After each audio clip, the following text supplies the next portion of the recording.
Oh, look at that. We are live now. Hello. Here we are. Okay. No. Is it true? We have a special guest today. He's a little unhappy this morning. No. We had an early morning rise. Yeah, he looks happier now. Maybe because of all of you out there watching us this morning on Rise Up. Welcome everybody to the show. This is Rise Up again, where we talk about responsibility, integrity, service, and empathy, and action. And what I like to say, rising up out of our ignorance of what's going on in the world and the difference that we can make in our backyard. I'm looking forward to our show today. We've got a lot of great stories, touching ones, maybe a few laughs along the way. And but let's get to it. We've got everyone in the studio today. I'm just going to go from the top here. We've got Iris. Say hello. Yeah. Hello. Good morning, everyone. Good morning, Ricky. Hey, good morning. Hey, hey. Hey. And Naria and our special guest, Max. Hey, good morning. Hey. Oh, Max is waving. All right. Without further ado, let's get into it. We've got a cool story about Costa Rica coming from Ricky. What is going on? Right. Hey, everyone. So, yeah, this week I wanted to kind of branch out from all the police brutality stories you've been talking about recently, as important as they are, because I wanted to highlight Costa Rica. So the reason I want to highlight Costa Rica is because one reason is the past few conferences I've attended at the UN. They've been there almost every single time, representing Latin America and talking about climate change. So the interesting thing about Costa Rica is they are, from what I've seen, from what I've read, at the forefront of climate change, specifically the issue of deforestation and the issue of supporting wildlife and the environment in their area, especially tropical areas. And so, yeah, I want to bring that up and talk about them because I think what they're doing is really cool. It's really important. And it's really valuable in the sense that they kind of, from my perspective, they've kind of become kind of like a shining beacon on the hill type of figure for a lot of countries. I think they showed me and they show a lot of countries that it's possible. And one of the more interesting facts I found on Costa Rica is that they were the first country and one of the only countries in the world to not only stop deforestation in their country, but 100% reverse the effects deforestation have had in their local rainforest. And so a big part of that has been not only like intentional efforts from both the government and civil society in the country to reverse deforestation, but also they've kind of got this cool program that they created where it's I think it's called it's like a tourism thing where they incorporate their deforestation efforts with a form of like income in tourism. So like people can come and like they can tour a lot of the great kind of like natural tourism spots in Costa Rica, and a lot of the money that goes into that from like tourists goes directly into their efforts into deforestation. So I thought it was like a really cool way for like other countries, especially like Latin America, to see that and be like, hey, you know, I could do that too. I've got plenty of great tourism attractions that could benefit from that kind of eco-friendly tourism. So yeah, that's kind of like what I found interesting this week. Yeah, back to you, Lohan. Yeah. well, no, right back to you, Ricky. Oh, okay. Because, this is really cool. I was looking at the article that you shared with us, and they were explaining, not just how well they're doing, but also some of the realities too. Yeah. But a lot of it's wind, but the biggest source of energy is like hydro. What do they call it? Hydro energy, or I guess using rivers and currents, things like this. And it was exciting to hear that almost all of their energy comes from these renewable sources. Yeah, I think they're like running at like 99% renewable energy in the country. Yeah. It's crazy.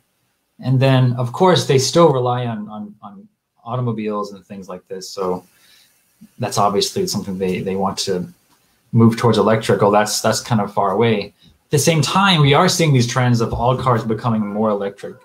So it's exciting, like you said, like a beacon on a hill. It's kind of a nice romantic way of putting it. But what do you think? I mean, I guess my question, which is becoming the same question every week, is how hopeful are you? How hopeful are we to see this trend to create a greener Earth? Like only renewable resource from energy sources. Is this really the beacon on a hill, or is this kind of a nice idea, isolated event in the middle of Central America? Yeah, I don't know. It's complicated when you start thinking about like hope on like an international level, because there's so many different variables and factors. Like you're expecting like a country in Africa that's so far behind to be able to meet the same standards they're expecting from like first world countries. But I think countries like Costa Rica, and then you have countries that are doing even better than Costa Rica, like Morocco. They're kind of showing people like, yes, it's possible. And although like maybe there's some countries that aren't there yet, that maybe there's like internal discourse on like, is this something like we want to do? Is this something that we can do? Like because they did it, they set the threshold like, hey, this is possible. We did it. You can too. So I don't know if it's a question about hope, but it's a question of like, it's possible. We can do it, and this is how you can do it, or this is one way you can do it. So that's another thing. Like I think Costa Rica is hope for Latin America. And then you'd have to find hope in like other regions as well, like for in terms of structure and process of how to get there. But at least for Latin America, I think Costa Rica is providing a good like infrastructure on how to get to that kind of standard for climate change. Yeah, that makes a lot of sense. So like there's more hope regionally. Yeah. By these methods, but it does say it's not impossible to achieve this. And so everyone can kind of at least break that kind of notion. And there are other countries that have seen what Costa Rica is doing and is adopting the same practices. This whole like eco-friendly tourism is like it's kind of rising up now in Latin America, at least or especially in Central America, from what I've seen. Mm-hmm. Cool. Anyone else? Iris, Naria? Yeah, I just had a question. Why is there any specific reasons why it was easier for Costa Rica to make the switch rather than larger countries like the US? I understand that US is like in the last tier of countries that are making a change. So I don't know, are there any particular reasons why it might have been easier for Costa Rica to do it, or there's no reason why anyone shouldn't be able to do it? I think it's not that they are better at it than other people, but I think because they're situated in an area that is more highly affected by climate change than any other area, they're more desperate to find a solution than maybe the United States, who are just like, whatever. If you get affected by climate change, we get affected. If not, or not. But Costa Rica is like at this moment is being directly affected by climate change. So they were desperate to find a solution, whereas maybe like countries like the United States probably aren't as desperate. Along with the fact that it's a lot more contentious in the States in terms of like people who disagree with climate change action and people who agree with it. Whereas Costa Rica is probably more homogenous in that sense. Like everybody agrees that climate change is a thing, and that's something you have to address. Does that help, Iris? Does that answer your question? Yeah, that's really great. Definitely need to follow them in their shoes in this direction for sure. Yeah. Very cool. Naria? Well, I think it's pretty amazing in Norway that they're able to completely reverse their deforestation and be able to plant trees and like basically start improving and reforesting everything. So, but yeah, I was wondering the same thing, if being a small country kind of makes it more easy and possible for them to do that versus the larger countries. But yeah, I thought that was pretty cool. And I wonder if other small countries in Central America and other places in the globe that's similar to Costa Rica might be able to do the same thing. But I guess there are probably many other factors, like Costa Rica is a pretty big tourism country. So if another country doesn't have tourism as like kind of a main economic point, then it might not be as simple as that. Yep, very hopeful. Their population's like 5-point-something million. So yeah, it's maybe those in that tier could, take some notes. Yeah. I mean, I know even like Brazil is like a bigger country, but they've been kind of implementing similar strategies. I don't think population is such a huge factor. Gotcha. Maybe like you said, the more of the desperation, the more the apparent need for this to happen. Yeah. Great, thanks, Ricky. And next we have some positive news from Iris. You got some fun stories about landlords and seagulls. Go take it away. Yes, we do. So I have 3 stories for y'all today. One about environmental cleanup, one on mental health, and one on finances or supporting a good local economy. So the first story I have comes from Canada, actually. A woman named Sue Fisher from New Brunswick decided to pick up disposable masks that she saw littered on the ground. And in the first week that she did this, actually, she collected 600 masks. So with this story, she hopes that, more people will join her in collecting these masks, as well as other personal protective equipment or PPE trash, which is quite prevalent and ubiquitous these days with COVID-19. So, and initially, actually, when she started this project, she did this because of what she learned of the damage that it causes to wildlife. Now, if you didn't know, masks, as already disposing them on the ground isn't great. They're made of petroleum, so it makes them really hard to break down. But they are also a threat to wildlife because of these loops on your masks. So whatever you do, when you're wearing a disposable mask, this is what you do, guys. You have to take off the loops, okay, on both sides. It's a perfectly good mask. It's okay. I'll fix it later. This is why I sew, guys. But and then it's like this. These pieces are freed like that. And that way it doesn't hurt any animals. Because when these parts are attached like this, then it gives an opportunity for the mask to, as it's traveling down the waterways, to get trapped in these animals' faces or legs or something, and they just can't get untangled out of it. So after Sue learned about this, she decided to start this initiative to just start collecting masks, picking them up whenever she could. And next time you think about throwing your mask or littering on the ground, at the bare minimum, take off the loops. And if there's a trash can nearby, then please throw it out. Thank you. So then the next story we have is from Colorado.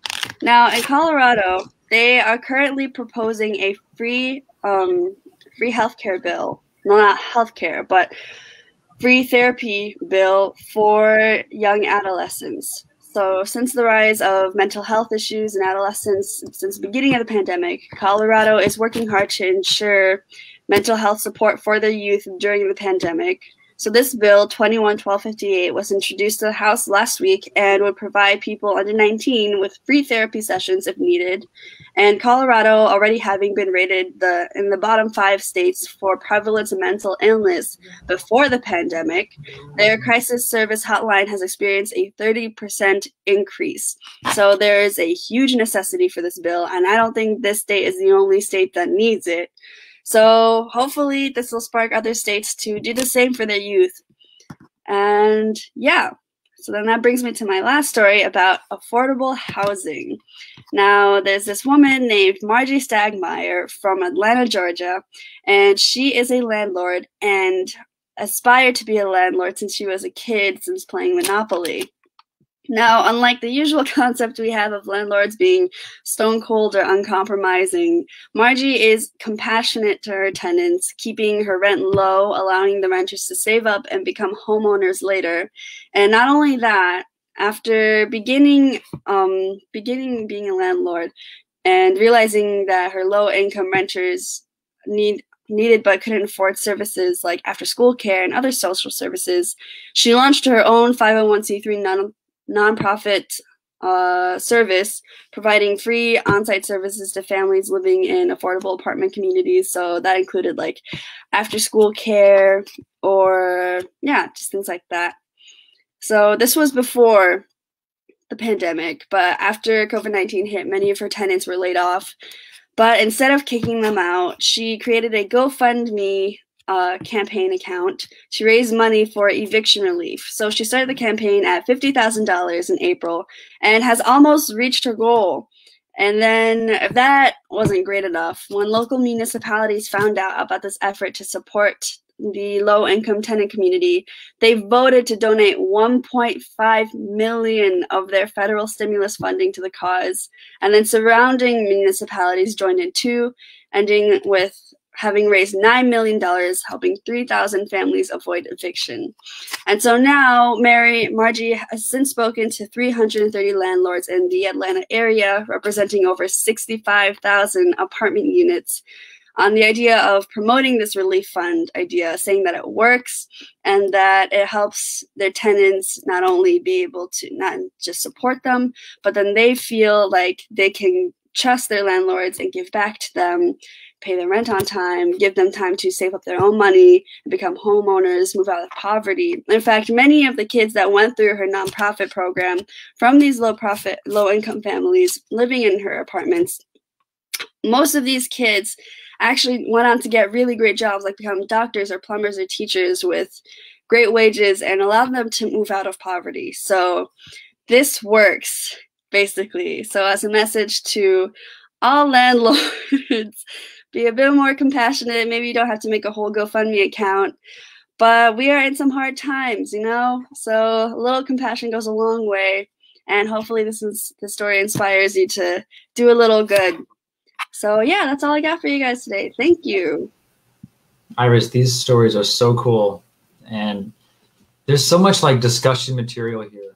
I mean, this last story about the landlord taking care of tenants like that. I mean, it's I think for many of us, our experience with landlords typically aren't that great. They're kind of very protective, or can be contentious in many cases. Like, I don't think I remember ever getting my deposit back.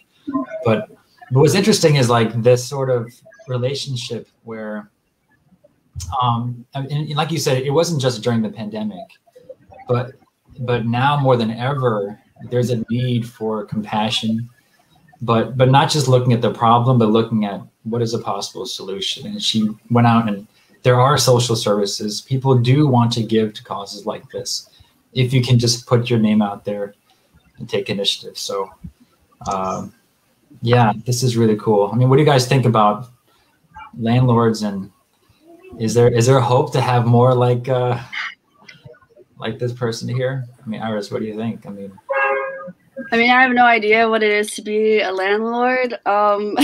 So there's still that side of the story that I'm trying to understand. I mean, I do understand partially that like landlords aren't all that friendly because they're trying to keep things professional. It's just harder to be friends and your boss. So I can understand that. But yeah, I mean, in any case, compassion really goes a long way. Again, especially through these times, we hear stories, and like I keep bringing stories about one person having a bit of compassion and sparking a big change.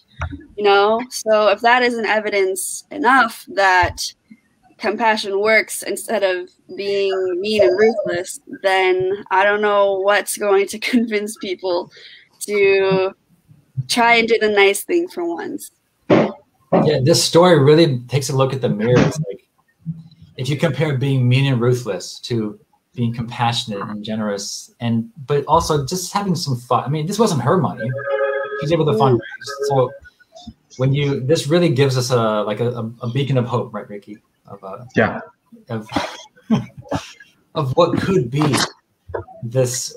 That's really transformative when you even think about landlords being like that.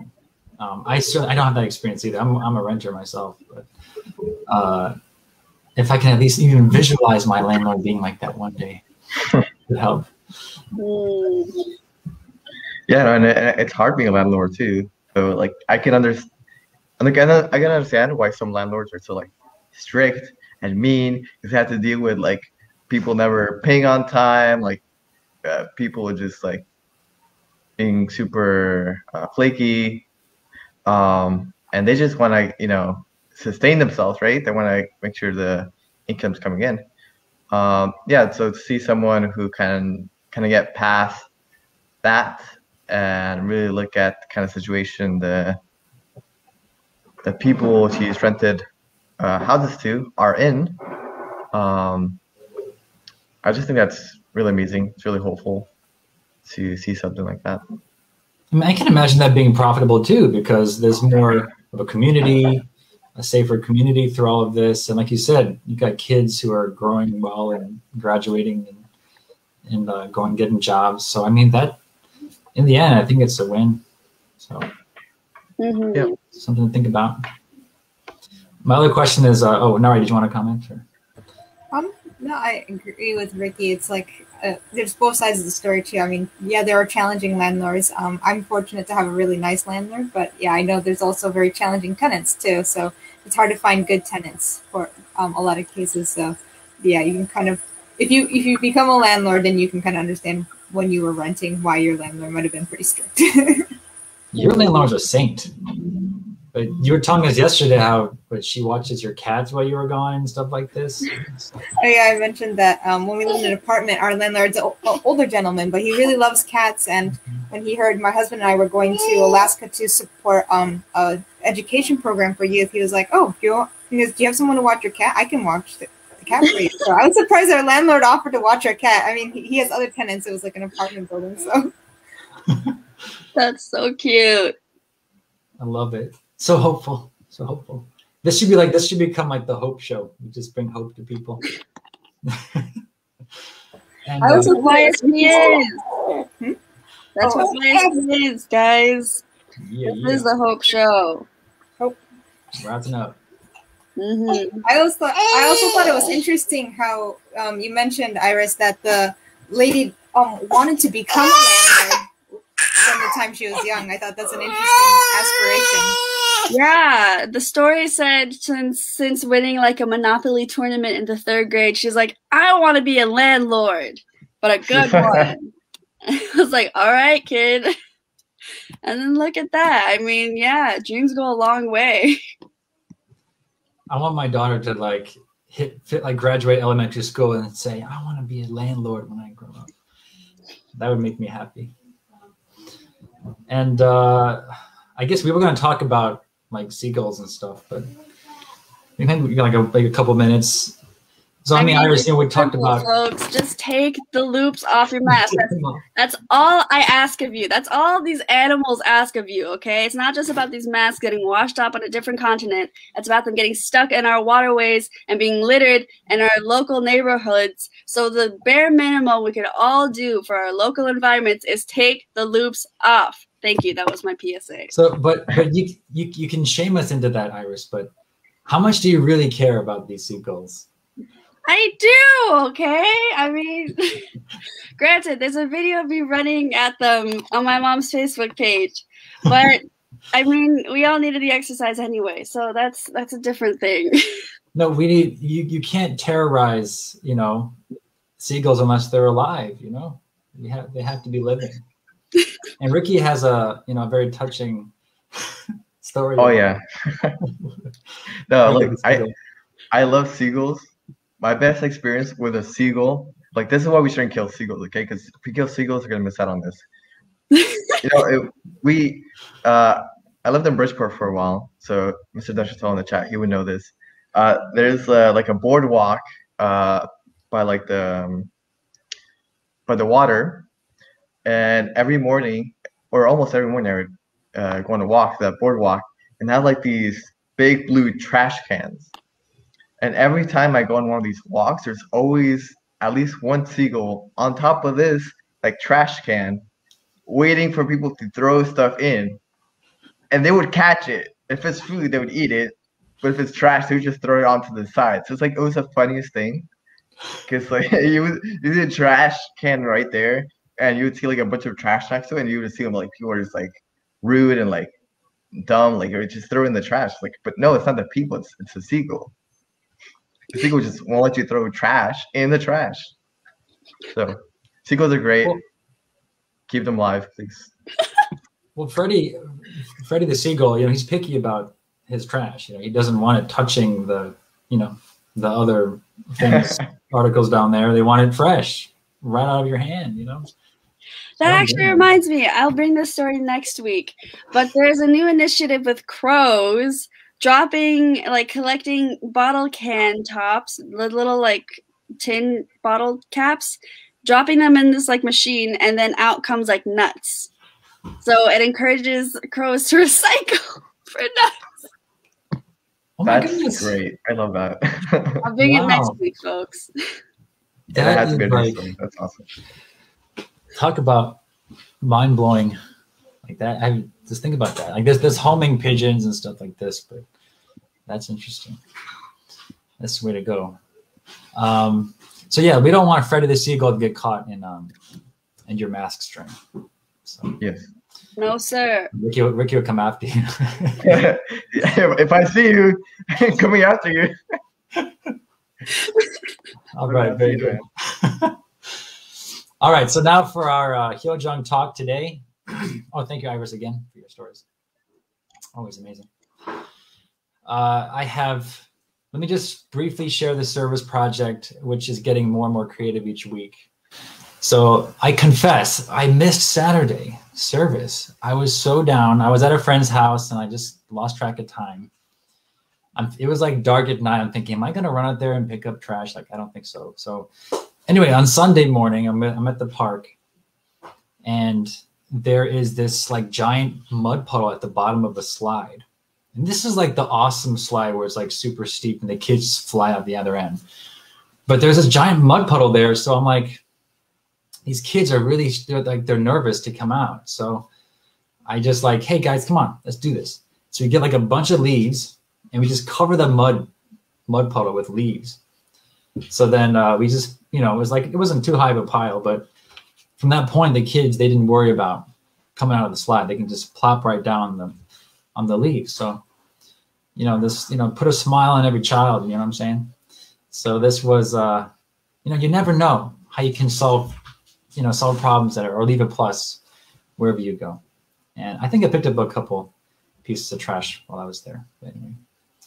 All right, so now for my talk, with just like a minute left here, I want to talk about unity. Okay, unity with your boss. We talked about landlords today, right? So there's like this delicate relationship with someone like a superior or someone above you. And when we talk about unity, there's a tendency to think that unity is when you just follow them blindly. You know, you just do whatever they say because they're your boss. But I think without applying these principles, like we have a YSP, RISE, responsibility. In this case, I think if we apply responsibility and empathy, then it makes all the difference. So here's what happened. We have this big event coming up this Saturday. I'm sure you've heard of it. Does everyone know what time that event is? This YSP Youth Assembly? Anybody here? 2 a.m. Central Standard Time. Yeah, 3 a.m. for us on the East Coast. Hooray. And so let me just say it was a little bit hard to get people to sign up for this. All right. I'm sure all of you listening had no issue, with that at all. But it was a bit hard to get people to sign up. So I'm talking to, international YSP. And it was Monday night, and we're supposed to submit the name list Tuesday. And you can guess how many people we had signed up. A whopping 0. Although technically I was going to go, so I guess 1. So I'm having a heart-to-heart talk with him that night. And I'm kind of just asking, can you give me more about this event? Like, what's the real appeal? And he wasn't so sure, it seemed. Other continents seem to have no issue. Maybe they have more of a, immediate response to these sort of things. But in America, for whatever reason, we need a little more of the why. We need to know why this event's happening. And so he talked to his superior, and then the next morning he calls me. My cacao talk is ringing over here, and I pick up, and he's like so clear about why this event is so important. As it turns out, the reason why it's kind of Korea centric is because it's really for Korean people. We need to bring youth together in Korea to support the reunification of the Korean Peninsula. And I'm like, whoa, that's what this event's about? I'm like, if that's the reason, I can bring people at an instant. And so we went from like 0 signups to, 3/4 towards our goal in one day. And so it really speaks to the American spirit. If we know why we're doing this event, we will be number 1. And so what's the moral of the story?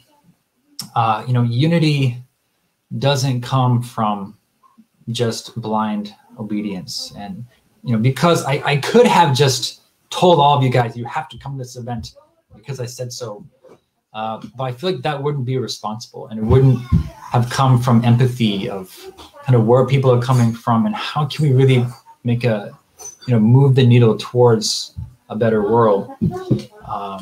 And because I kept my integrity on this matter, and also my superior also kind of kept that integrity, we were able to have a huge breakthrough. And it's amazing. I don't know, you guys you've been a part of this outreach for this event, and I'm sure you're feeling something special about it. And I think it comes from this unity. So that's my Hyojung talk today. Hope you guys have them out of it. And thank you, Ricky, from class over here. And with that, I'd like to pass it over to Naria for our announcements and YSP updates. Yeah. So I'm just going to say, excuse me if my son is making some background noise, but he is entertaining himself with the cat right now. Yeah, so a little bit more context on the event. So you mentioned that this event is significant because of North and South Korea unity. That's the cat. So many of you might know or may not know, but the founder of YSP is originally from North Korea. And she and her husband have basically worked their entire lives to also bring not just world peace, but also they want to reunite their homeland, North and South Korea, the Korean Peninsula.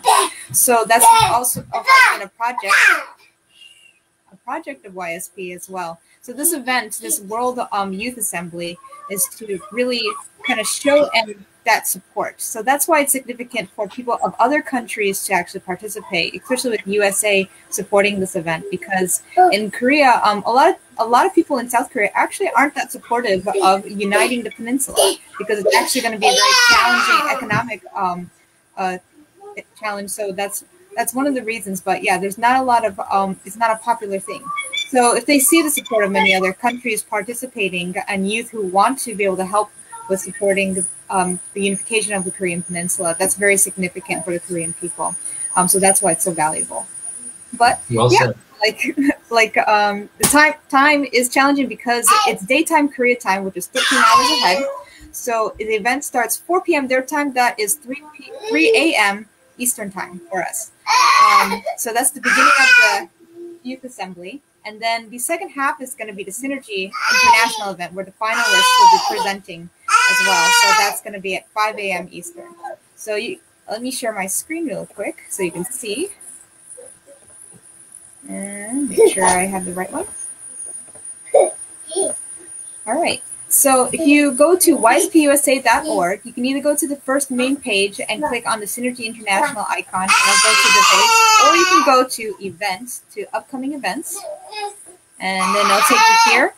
And all you got to do is click on Learn More and register for the event. So this will give you all the details. You can register for the event, so you can get the link for the live stream. Max also wants to tell you all about it. And then these are all the different things that will be happening during the event. So yeah, hope you guys can join us. And I think that's all I have for announcements for today. Next. Yeah, thank you, Nara. You said it so perfectly. No, that is why this event is so important. And we really hope we can all join and really show our support for Korea.